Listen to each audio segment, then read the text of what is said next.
El que es de Dios, palabra de Dios, oye. Esto nos dijo nuestro Señor y Salvador Jesucristo en el Evangelio de San Juan, capítulo 8, versículo 47. Bendito Dios, bienvenidos nuevamente a un espacio más para la gloria y la honra del Señor. El Señor les bendiga rica y abundantemente. Y así, hermanos amados, en esta meditación breve, en este versículo poderoso, una realidad, amados hermanos, que es una manera en que nosotros los creyentes, hijos de Dios, por la gran misericordia de Él, nosotros también demostramos que somos de Dios, oyendo su palabra, pero no solo oír de una manera física, sino que es poner atención completa. No es solo oír físicamente y dejar pasar, es prestar atención, que es más profundo. Además es creer en la palabra que nuestro Dios nos está diciendo y anhelar obedecerla, esta enseñanza divina, y hacer la voluntad del Señor, porque aceptamos su palabra. Es una manera de mantener una relación con nuestro Padre Celestial, bendito Dios, y que se va a reflejar en un momento dado con la ayuda del Espíritu Santo en nuestra conducta. Así que oramos y por eso les motivo en el nombre del Señor a que nosotros podamos anhelar escuchar la palabra del Señor. Porque como dijo nuestro Señor, el que es de Dios, palabra de Dios oye.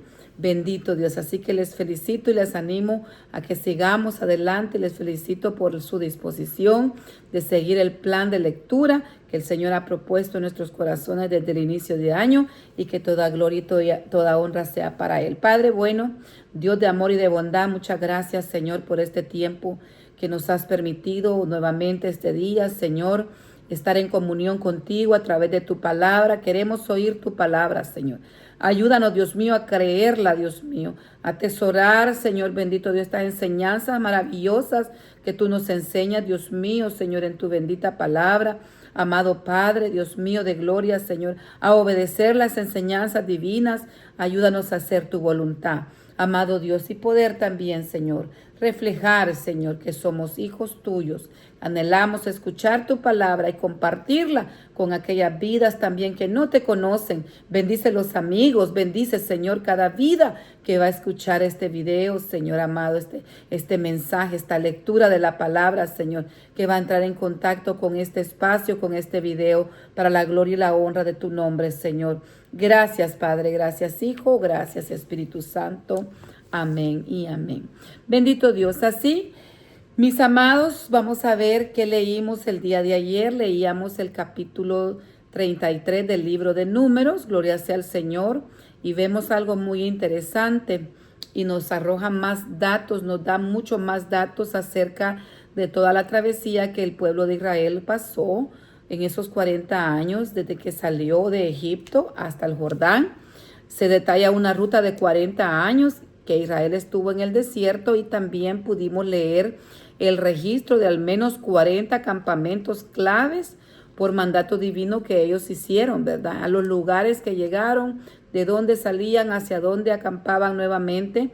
Y esto sirve como un memorial para ellos y para nosotros de toda la fidelidad de Dios, cómo los condujo, cómo estuvo con ellos, los acompañó y los guió, bendito Dios, y los sacó, los redimió y los guió hasta la tierra prometida. También vemos la orden estricta de ellos hacerse a un lado de la idolatría. Y es más, también les ordena el Señor destruir completamente todo lo que tenga que ver con la idolatría cananea, para evitar que contaminación espiritual, para evitar que también sufrimiento, porque entonces cuando hay un pecado, viene la corrección, la disciplina del Señor, y no busca destruir, sino que formar y traer arrepentimiento, pero mientras tanto el proceso duele, ¿verdad?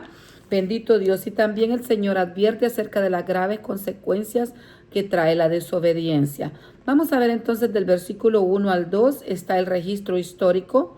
Moisés, por orden divina, lo vimos, documentó bajo orden del Señor el viaje, que sirviendo como recordatorio de la guía y cuidado de Dios, desde que ellos salen con mano poderosa de Egipto.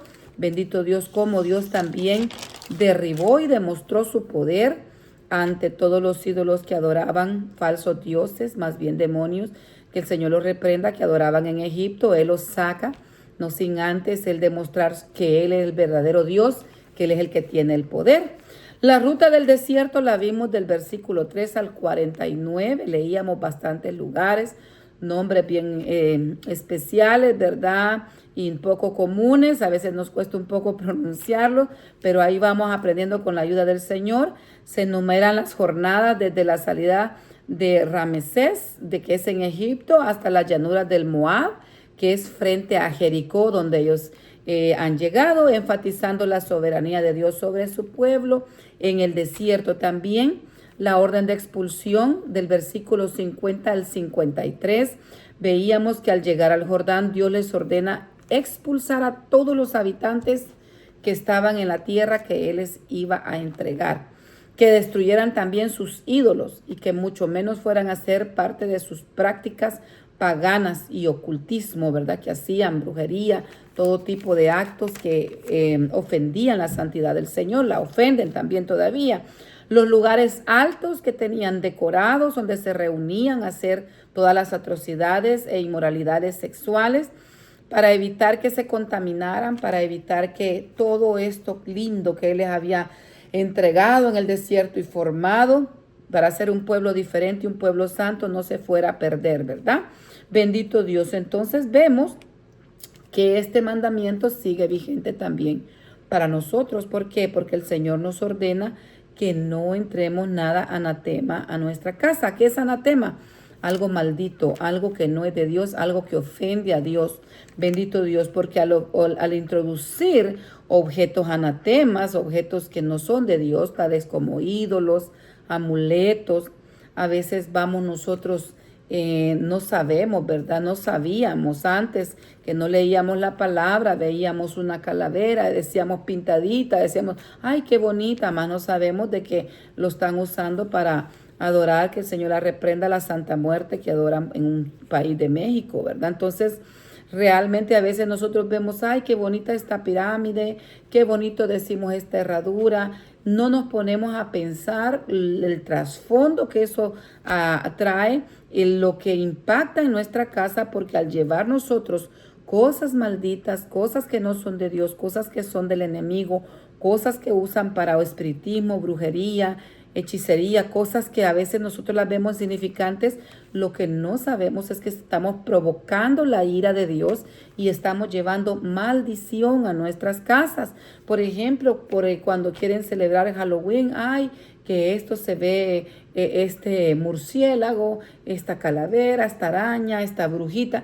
Hermano, nosotros ya somos de la luz, dice que no participemos de las obras de las tinieblas, más bien reprendedlas, dice. Hay que advertirle a la gente, por ejemplo, a veces hay gente que todavía no ha sacado de su casa objetos que atraen demonios. Por ejemplo, hay unos acá, no sé si ustedes los conocen, en Centroamérica yo no los había visto, pero acá sí hay unos atrapasueños que usaban mucho los indios. Es como una red, a veces con plumas abajo. He visto que también hay personas que lo andan colgado en los carros, más no saben que eso realmente es una forma de llamar espíritus inmundos. Y hay unos ojos, hay unas pulseras que son como un hilo rojo. Eso nosotros no tenemos ni que usarlo ni llevarlo a la casa, y lo vemos, qué bonito, es moda, muchos artistas lo tienen, pero ¿qué hay detrás de eso? Eso es la cábala, eso es supuestamente un amuleto contra lo malo, y nosotros ya no dependemos de amuletos. Nuestra protección viene de Dios, nuestra confianza está en el Dios Todopoderoso. Así como guardó a su pueblo, lo protegía, ninguna hechicería, ninguna brujería podía prevalecer contra Jacob, contra toda la descendencia de las 12 tribus cuando estaban en obediencia. Pero el problema era que si se salían de esa obediencia, entonces de adentro venía la destrucción, porque habían entrado el pecado.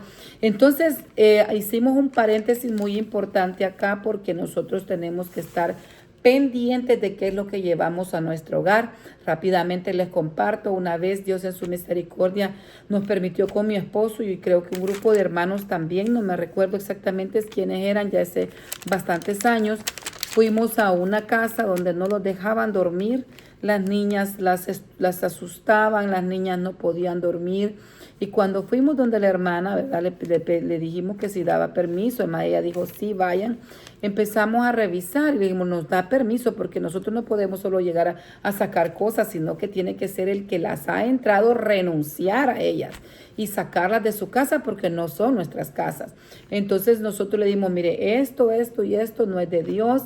Tenían, por ejemplo, un cuadrito que aparentemente era donde ponían la foto de las niñas, era un arca de Noé, pero en realidad el Noé que estaba en ese barquito no era un Noé, tenía un sombrero así como de brujo y con estrellas y con un palito. Entonces habían deformado realmente lo que simbolizaba el arca de Noé. Era realmente un brujo que iba allá adelante. Entonces no todas las cosas, peluches o cosas, muñecos son malos, pero hay que fijarse bien qué tipo de juguetes estamos nosotros comprándole a los niños. Hay películas que están saliendo muy contaminadas y los muñequitos se ven inofensivos, pero en realidad representan deidades, demonios que se están entrando, que hasta los mismos niños están asustando. Y hay otros que también tienen mucha ya mala instrucción en la parte íntima los niños. ¿Y qué pasó con esta casa? Pues gloria a Dios. En ese momento, hermanos, sin exagerar, una bolsa grande de cosas que sacaron. La gloria y la honra sea para Dios. Oramos y todo, ¿verdad? La familia renunció, sacó todo. Pero lograron dormir bien, estaba bien la casa y de repente a la hermana le dio como lástima porque dijo, ay no, ahí están esas cosas, cuánto dinero me costaron, tal vez estos hermanos están exagerando y la volvió a entrar. De nada sirvió que salieron, pero no habían salido de su corazón. Entonces la volvió a entrar y cuando sintieron el ataque a la casa fue peor. Se oía como que caballos andaban en el techo, no los dejaban dormir. Yo les comparto esto para la gloria y la honra del Señor y también para que ustedes, nosotros pongamos atención porque nosotros tenemos que ser atalayas. El atalaya está pendiente, está con los ojos abiertos, está atento del peligro que puede venir a destruir la ciudad y el atalaya tenía que dar la voz. Y ahí si las personas no lo atendían, no lo creían que venía un peligro, pues ya sí morían, no era culpa de la atalaya. Pero si la atalaya ve un peligro y no avisaba, entonces la gente, si parecía esa sangre, iba a ser demandada al atalaya, al que Dios tenía ahí vigilante, ¿verdad? Entonces la gloria sea al Señor. Ellos estaban en las murallas, nosotros ahora para la gloria de Dios hemos sido llamados a ser atalayas y estar pendiente de advertirle al pueblo los peligros y también de enseñarle a distinguir entre lo santo y lo profano, entre lo limpio y lo inmundo, entre lo que le agrada a Dios y lo que no le agrada al Señor. Así que tenemos que consagrar completamente nuestra vida al Rey en todas las áreas físicas y espirituales.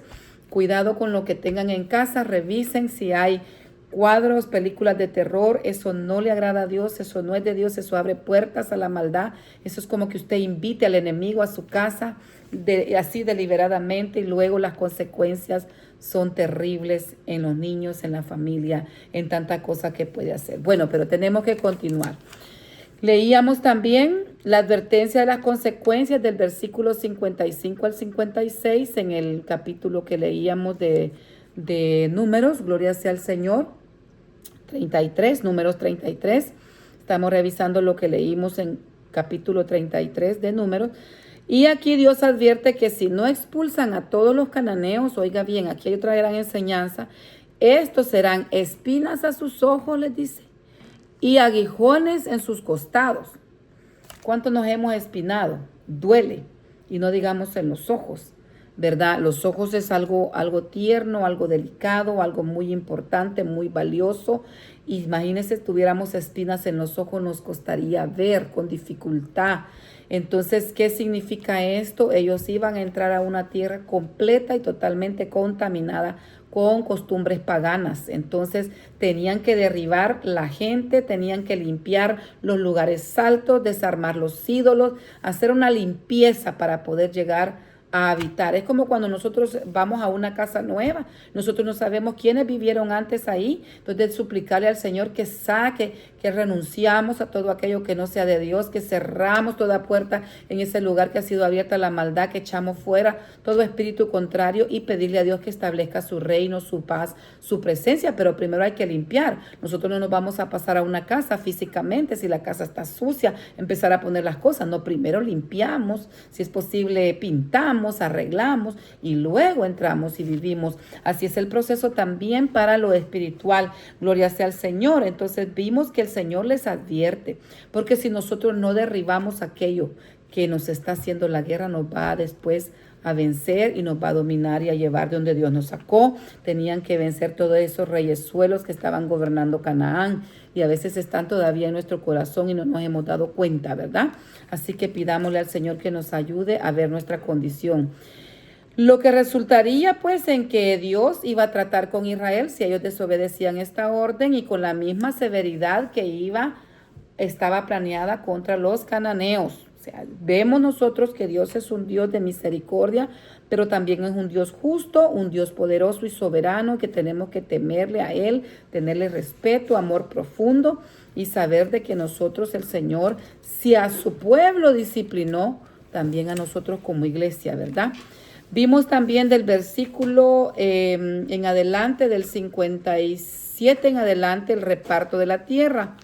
El reparto de la tierra por instrucción divina, las tierras iban a ser repartidas por suertes entre las tribus. El tamaño sí iba a ser dependiendo del tamaño de cada tribu, proporcional, ¿verdad? A la cantidad de población que cada una tenía, excepto las otras tribus, las 2 tribus y media que se quedaron antes de pasar al Jordán, que como vimos, ¿verdad? Bendito Dios, Rubén y Gad, y la media tribu de Manasés.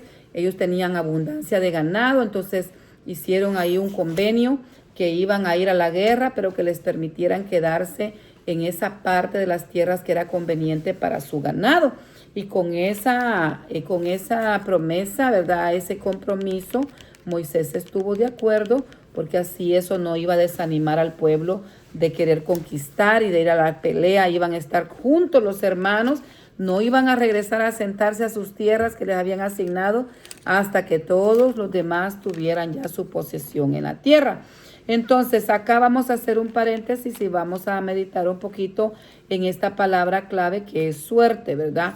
En este caso es un método sagrado para discernir cuál era la voluntad de Dios, ¿verdad? No es que estaban apostando, no era que estaban haciendo algo malo, sino que ellos creían que, como dice en Proverbios, lo vamos a leer ahorita en Proverbios, por aquí lo anoté, para que nosotros podamos diferenciar de entre las cosas mundanas y las cosas santas, porque si bien es cierto, las personas a veces echan suertes para cosas malas, pero era una costumbre que se hacía para determinar cuál era la voluntad de Dios y no caer como en una injusticia o un preferitismo, ¿verdad? Decir, porque es que con esta familia yo me llevo bien, yo voy a darles lo mejor. No, porque las suertes son echadas, pero Jehová es el que determina, ¿verdad?, la decisión. Dice en Proverbios 16, versículo 33, aquí habla de la suerte. La suerte se echa en el regazo, mas de Jehová es la decisión de ella. Bendito Dios. En esta es la parte en Proverbios donde nos habla acerca de la suerte y confiando que es Dios el que toma la decisión a quien va a beneficiar. También en Hechos 1:26 rápidamente lo vamos a ver. Gloria a Dios, Hechos 1:26, dice la palabra del Señor, y les echaron suertes, y la suerte cayó sobre Matías, y fue contado con los 11 apóstoles. ¿Cuándo hicieron esto los apóstoles? Cuando iban a sustituir al discípulo que faltaba, porque acuérdense que solo pues ya estaban 11, porque Judas después de traicionar al Señor no se arrepintió, sino que fue y se ahorcó, y de allá ahorcado cayó, se explotó, ¿verdad? Ay, qué terrible. Pero en realidad era un método que se hacía para poder determinar cuál era la voluntad del Señor, pero no era hacer un acto como de apuesta, como ahora que con dinero, no, sino que era realmente un sorteo, ¿verdad? Un sorteo y pidiéndole a Dios que se hiciera su voluntad. Así van a dividir, como dar las porciones en cuanto a la ubicación, ¿verdad? Pero vamos a ver también en el siguiente capítulo que Dios sí les da los límites a dónde iban ellos a entrar, qué cantidad de tierra y todo, ¿verdad? Los límites de lo que el Señor les iba a dar en posesión. Gloria sea al Señor. Entonces, para poseer la tierra, para nosotros muchas veces obtener nuestras bendiciones, tenemos que tener fe, tenemos que actuar en obediencia, oír la voz del Señor y también pelear la batalla y avanzar, ¿verdad? Para nosotros poder obtener lo que el Señor nos ha prometido. Así que tenemos que seguir adelante. La Biblia dice que el que persevere hasta el final, ese será salvo. Es de empezar la carrera y terminarla en fidelidad. Sé fiel hasta la muerte, dice en Apocalipsis, y yo te daré la corona de la vida. Dios nos pide esa fidelidad.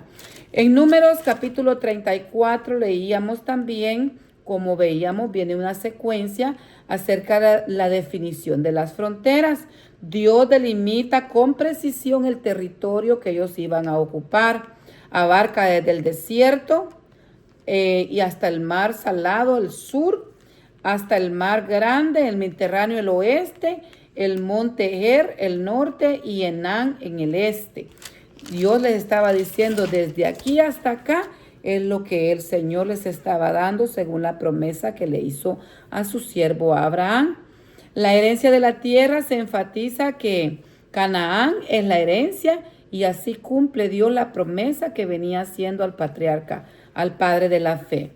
El liderazgo para la repartición, mire, a mí me asombraba esto y digo yo, Señor, qué lindo fue ese traspaso de mando. Ya Moisés ya había sido advertido que se iba a reunir pronto, ¿verdad?, con sus padres, y él se preocupa porque quede un líder que entre a esta gente, a su pueblo, a la tierra prometida. Entonces, ahí es donde Josué es elegido y también ya estaba investido el sacerdote Eleazar, el hijo de Aarón. Entonces, y Josué, hijo de Nun, ¿verdad?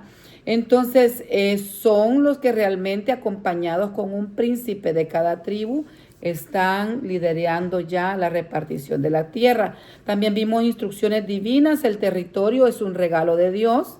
La tierra, su plenitud, del mundo y todo lo que en él habita es de Dios.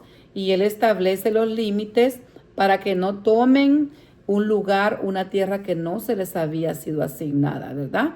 Dios nos establece límites en su gran amor. Aquí nos ha dejado su palabra y tenemos nosotros que tratar de ser obedientes. Vamos a leer entonces el capítulo que nos corresponde en Números.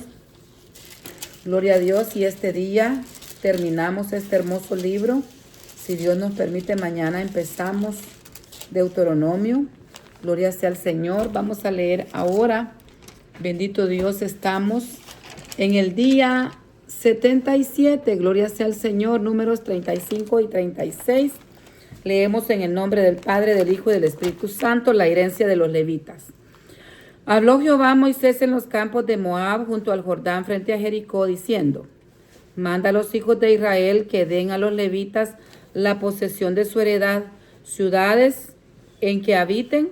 También daréis a los levitas los ejidos de esas ciudades alrededor de ellas, y tendrán ellos las ciudades para habitar, y los ejidos de ellas serán para sus animales, para sus ganados y para todas sus bestias. Y los ejidos de las ciudades que daréis a los levitas serán 1,200 codos alrededor, desde el muro de la ciudad para afuera. Luego mediréis afuera de la ciudad, al lado del oriente, 2,000 codos, y al lado del sur 2,000 codos, y al lado del occidente 2,000 codos, y al otro lado del norte 2,000 codos, y la ciudad estará en medio. Esto tendrán por los ejidos de las ciudades. Y de las ciudades que tendréis a los levitas, 6 ciudades serán de refugio, las cuales daréis para que el homicida se refugie allá, y además de estas daréis 42 ciudades, y todas las ciudades que daréis a los levitas serán 48 ciudades con sus ejidos. Y en cuanto a las ciudades que diereis de la heredad de los hijos de Israel, del que tiene mucho, tomaréis mucho, y del que tiene poco, tomaréis poco. Cada uno dará de sus ciudades a los levitas según la posesión que heredará. Habló Jehová a Moisés diciendo, habla a los hijos de Israel y diles, cuando hayas pasado al otro lado del Jordán, a la tierra de Canaán, os señalaréis ciudades de refugio tendréis, donde huya el homicida que hiera a alguno de muerte sin intención. Y os serán aquellas ciudades para refugio del vengador, y no morirá el homicida hasta que entre en juicio delante de la congregación. De las ciudades, pues, que daréis, tendréis 6 ciudades de refugio, 3 ciudades daréis al lado del Jordán, y 3 ciudades daréis de la tierra de Canaán, las cuales serán ciudades de refugio. Estas 6 ciudades serán de refugio para los hijos de Israel, y para el extranjero que en él more entre ellos, para que huya allá cualquiera que hiriere de muerte a otro sin intención. Y con instrumento de hierro lo hiere y muriere, homicida es, el homicida morirá.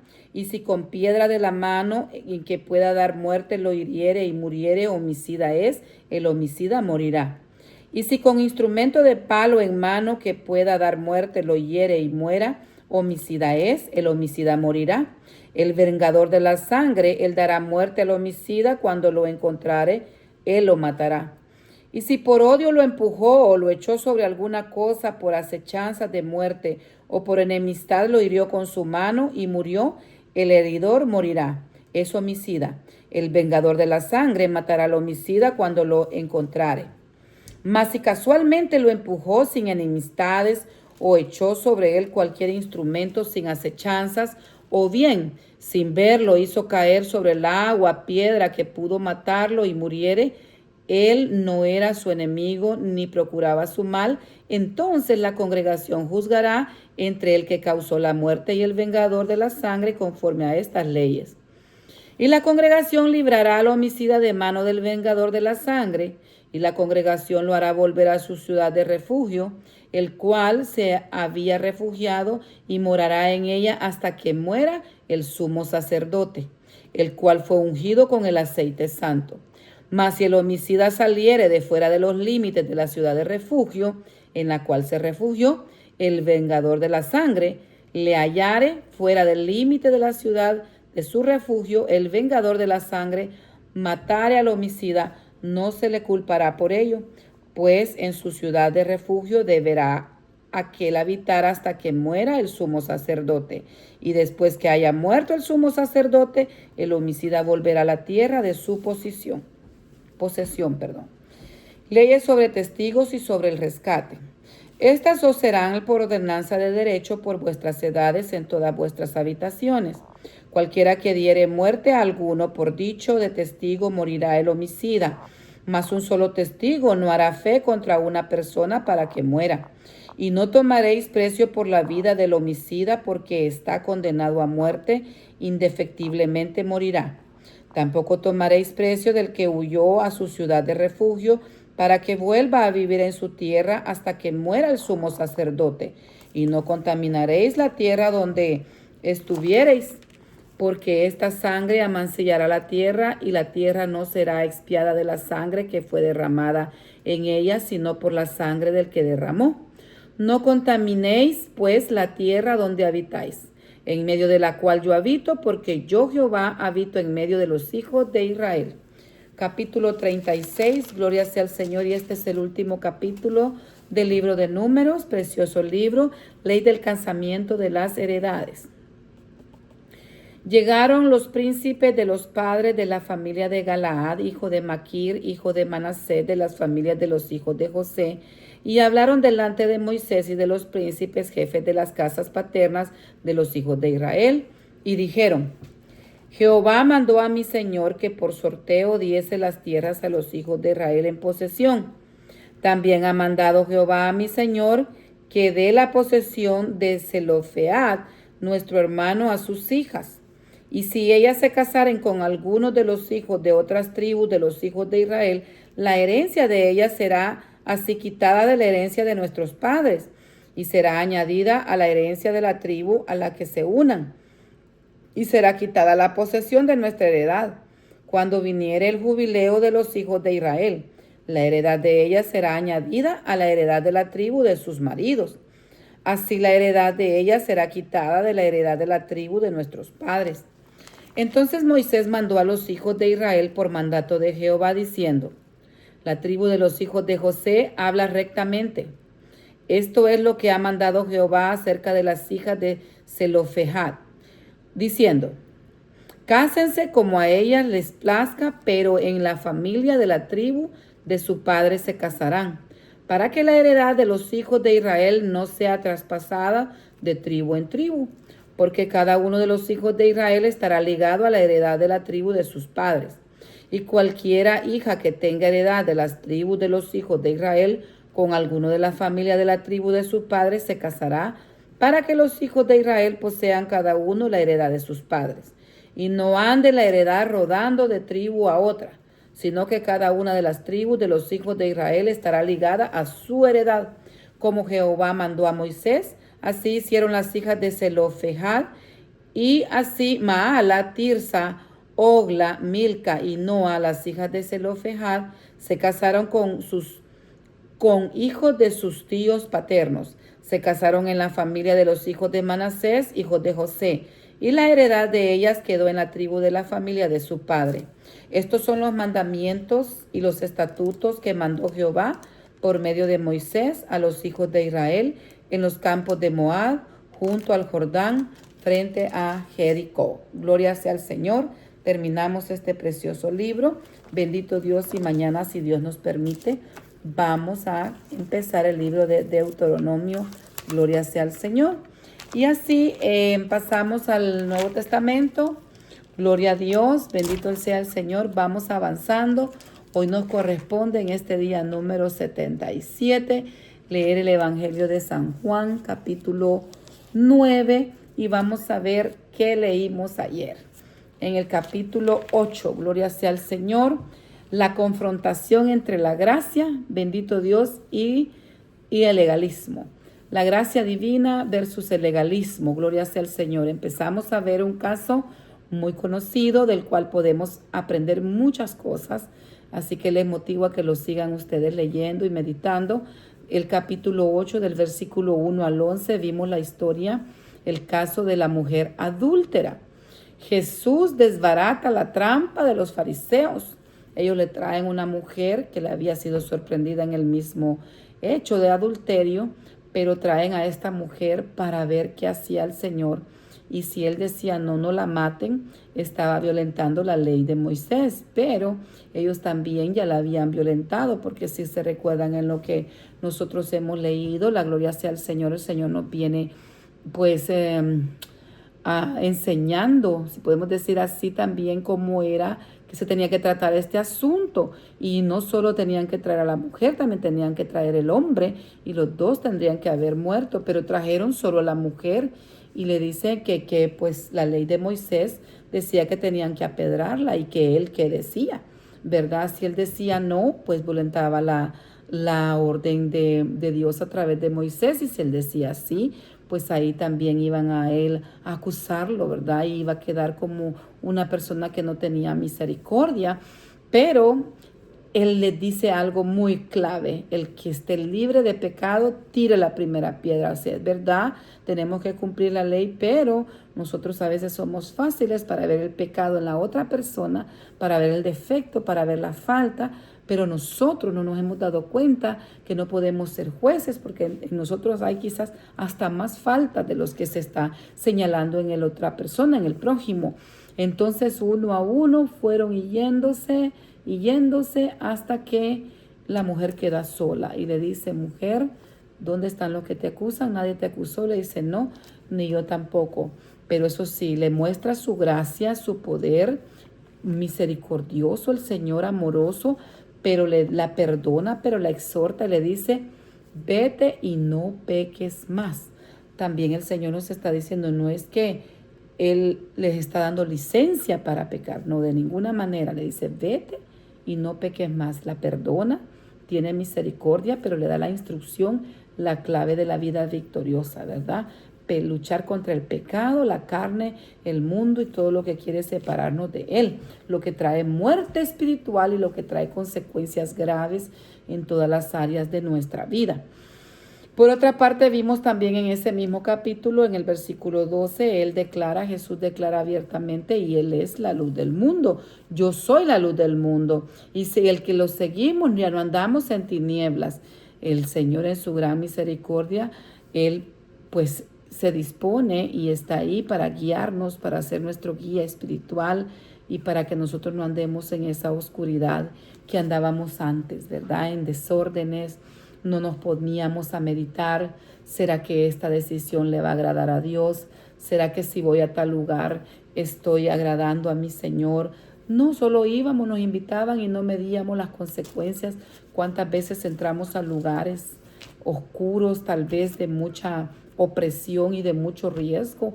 ¿Cuánta gente no ha muerto en discotecas por incendios, por disparos, exponiéndose a personas, a agarrar otros vicios, a las drogas, a la bebida, al desenfreno, porque una cosa trae la otra, ¿verdad? Un abismo llama a otro abismo, viene una situación, ¿verdad? No se presenta un pecado a veces solo, esto trae esto, y se va haciendo una cadena de la cual solo Dios nos puede liberar de esa vida tan vacía, confundida, de oscuridad que vivíamos, y nosotros pensábamos que estábamos bien con Dios. Pero vemos a la luz de la palabra, ¿verdad? Que existen hijos y existen criaturas. Los hijos de Dios anhelan lo de Dios. El que es de Dios, palabra de Dios. Oye, leíamos ahora al principio, ¿verdad? Y también la verdadera libertad que el Señor vino a dar, a liberarnos del pecado. Nos hizo libres de la muerte y de esa condenación eterna, porque al nosotros ser justificados por la fe, por medio de nuestro Señor y Salvador Jesucristo, tenemos paz para con Dios Padre, pero también el Señor nos ha justificado y nos dice, es inocente. ¿Por qué? Porque Él ya pagó. Él pagó el precio, Él pagó la multa, Él pagó un precio altísimo en la cruz del Calvario, dio su vida, su sangre. Esa sangre corrió por el madero y esa sangre tiene vida y es poderosa para seguir quitando el pecado del mundo. Aquel que se arrepienta. Vamos a ver también una enseñanza profunda, importante, hijos de Dios versus hijos del diablo. Estas personas, sus opositores, los fariseos, ellos tenían un orgullo espiritual porque ellos sabían que era del linaje de Abraham y pensaban que por ser su padre Abraham estaban bien.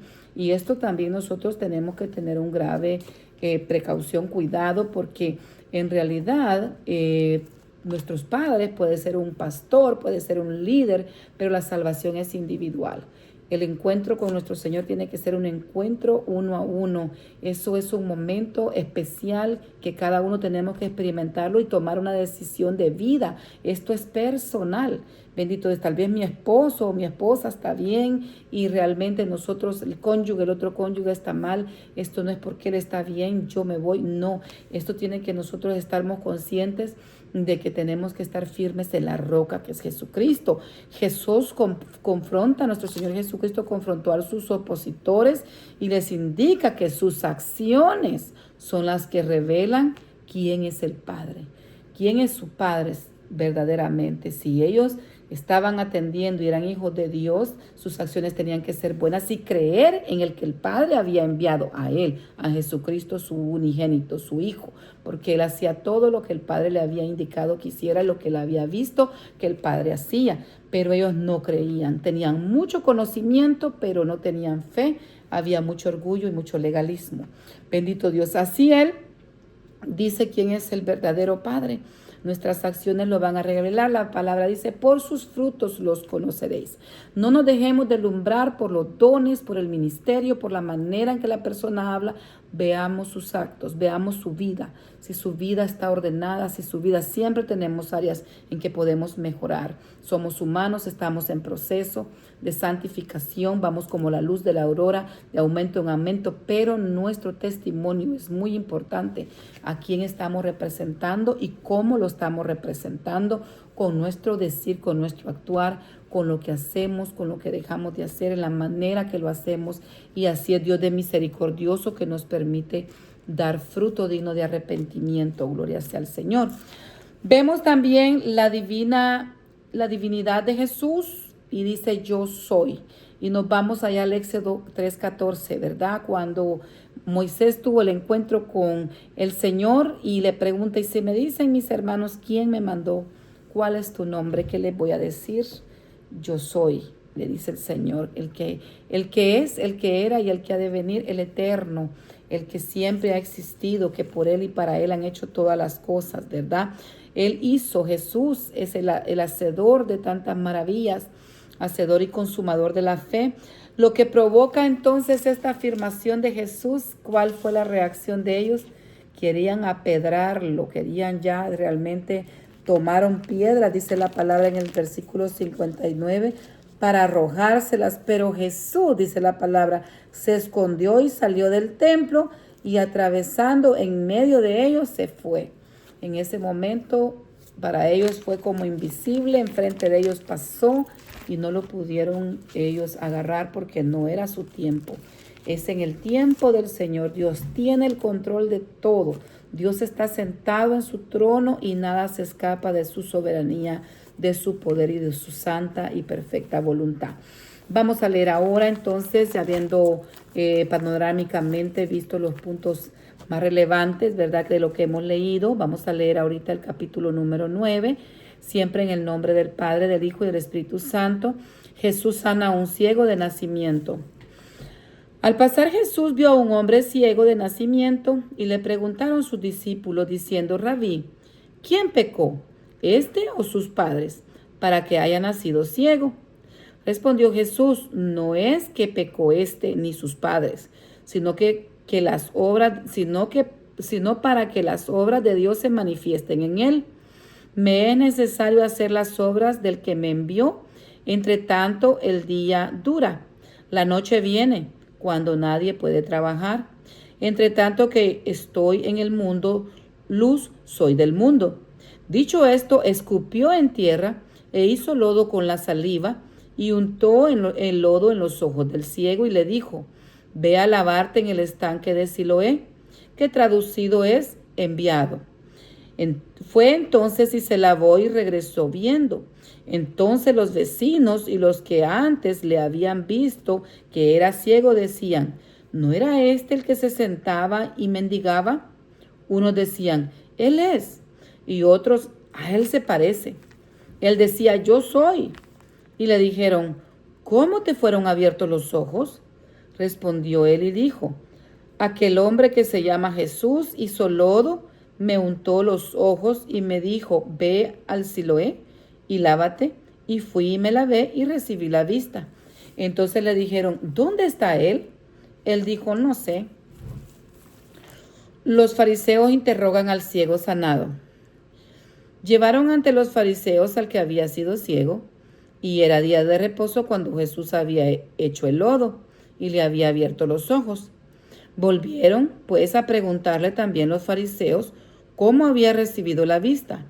Él les dijo, me puso lodo sobre los ojos y me lavé y veo.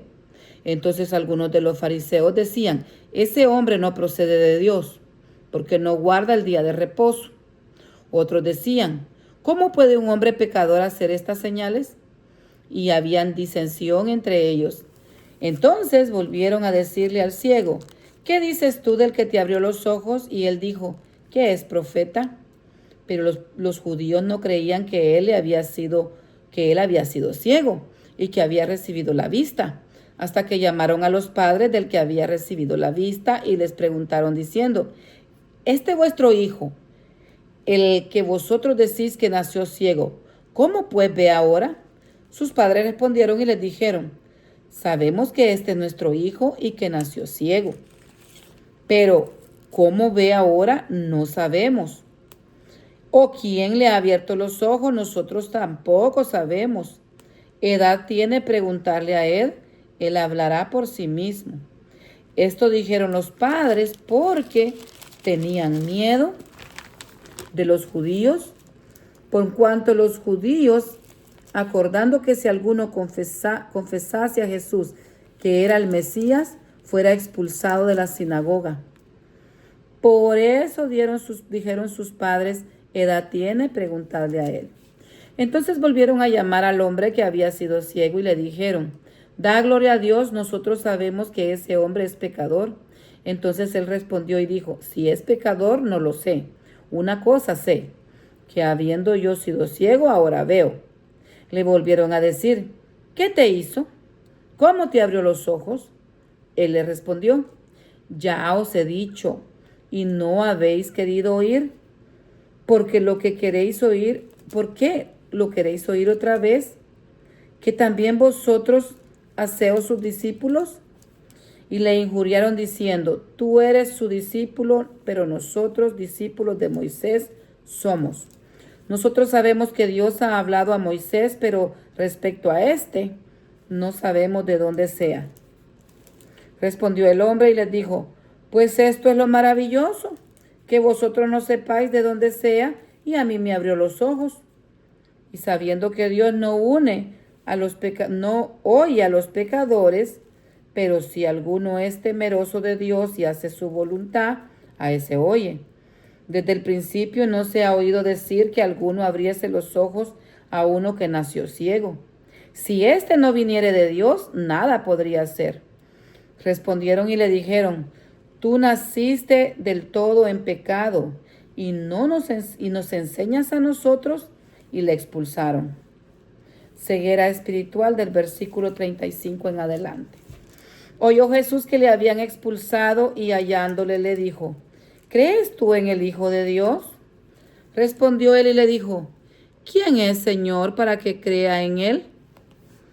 Le dijo Jesús, pues le has visto, el que habla contigo, él es. Y dijo, creo, Señor, y le adoró.